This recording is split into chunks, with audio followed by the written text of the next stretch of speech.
Okay, Porsche 911ရှေ့မီးကြီးဖြုတ်တဲ့နည်းကိုပြမယ်နော်ရှေ့မီးကြီးကိုဘယ်လိုဖြုတ်ရလဲဆိုတော့ပထမဆုံးဒီဘက်ဘေးကာဘာကိုဖြုတ်ရမယ် Okay အဲ့ကာဘာထဲမှာမီးကြီးဖြုတ်တဲ့ပစ္စည်းရှိမယ်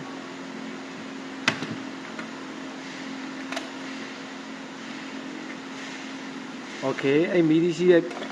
ဖြုတ်တဲ့ပစ္စည်းကိုယူပြီးတော့ဒီဘက်ဘေးမှာကာဘာအသေးလေးတစ်ခုရှိတယ်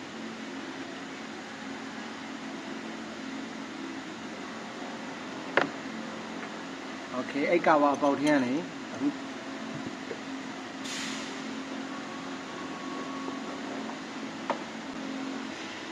ထည့်ပြီးတစ်ချက်တသားလေးအပေါ်ဘက်ကိုလဲလိုက်အောင်နဲ့မီးကြီးကလော့ပြုတ်သွားရယ်နော်မီးကြီးကိုအသားလေးဆွဲထုတ်အောင်